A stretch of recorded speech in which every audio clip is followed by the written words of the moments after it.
Okay, just wanted to do some analysis of Obama's speech on the attempted war against Syria they're trying to do and they are involved with already. You got CIA on the ground there, special forces on the ground there, um, and so he comes out, walks down his red carpet. Now, anybody who knows about neuro-linguistic programming might suspect that probably that's probably one of his reminds me of the circle of power in NLP, which is where you'll imagine yourself in like a circle and then you get a state that you want. For example, this speech is his calm, cool, collected speech state, and you can really see it about 10 seconds in. If I'm right about this, I mean, you can't. Obviously don't know. I can't say 100% sure that that's what he's doing, but it would make perfect sense to me. And anybody who understands NLP, that's what he's doing. And you can really see it about 10 seconds in. He sort of looks down and gets this vibe going, and he even smiles a little bit. And gets this look of really ready to fuck with the American people's minds. If anybody still buys into him. So yeah, he walks in. He walks down his red carpet, and then when he gets to the mic, he stands in a way. It's at 8 seconds in that he gets that vibe going, and he really feels it by about 10 seconds, and then he starts 2 seconds later with "My fellow Americans," and he's not looking directly into the camera for the first part that I've watched so far. I haven't gone through the whole speech, but just about the first 20 seconds. But he's noticed that he positions himself in a way. They've got it set up so that he's standing with the chandelier thing just above his head to make him subconsciously look like wearing a crown of it's more of a queen-like crown than a king.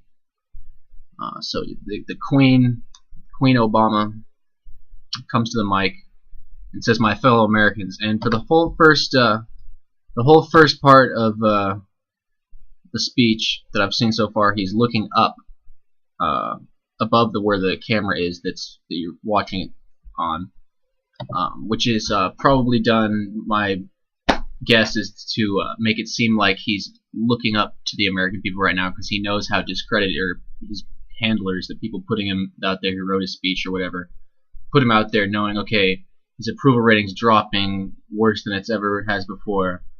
There's no real support, no sensible support for this war that they're trying to start. So he's putting himself subconsciously in a position where he's looking up to you,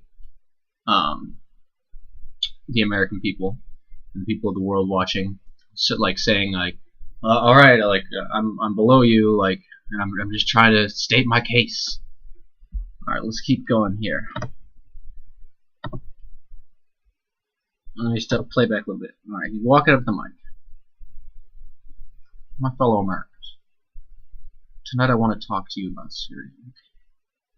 It matters. Yeah, we know that. And where we go from here? We're in the same boat with him. Like he's a real American in any sense of the word.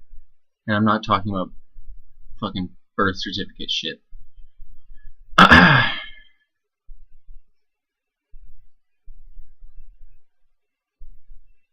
What began as brutal civil war. Okay. Over 100,000. I'm sure he's acting now like he really cares about these people dying in Syria. Well, he cares. The Peace Prize winner cares who bombs Pakistani civilians all day long. 1 in 5 people killed by the drones are civilians. It's come out, and a guy who literally pretends to cry, obviously very bad acting, pretends to cry over school shootings while simultaneously bombing men, women, and children in Pakistan. All right, continue.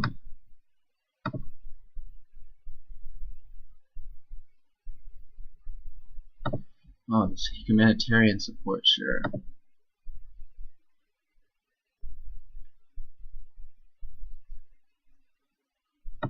He's resisted calls for military action.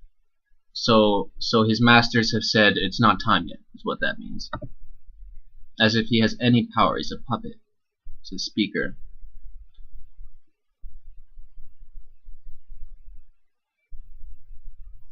Particularly after a decade of Iraq and Afghanistan. So he's bringing up all that drama in your mind, and then keeps going, so that you only have a split second to think about. Oh yeah, we bombed Iraq for all this time, and killed all these Iraqis, and then our U.S. troops died, and the depleted uranium, and the lies that led to the war, just like this war that they're trying to start. And then let's see what he moves on to from there. Nation. So and then he just then he just says, and then Assad gassed to death 1,000 people, based on nothing, based on, well, it's not nothing, it's just a lie to make you, think, to distract you from the fact that it's quite clear from all the evidence that the rebels did it. The rebels, like devils, including hundreds of children. He really cares about the children. They're sickening. And then he smiles. They're sickening, and then he smiles. What kind of sick fuck are you, Obama? He's holding back laughing and giggles, probably. No, he doesn't have to. He's in his state. Clutching our dead children. He's bringing these images into your mind, and having to cover up that he enjoys those images because he's a sick bastard.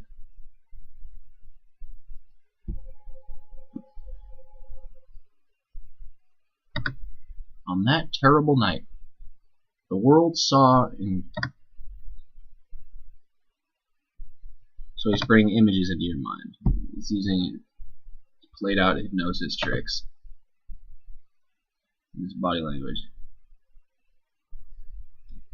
You're a crime against humanity. 1 minute and 50 seconds in now. Oh god, I can't do 15 minutes of this. Fuck.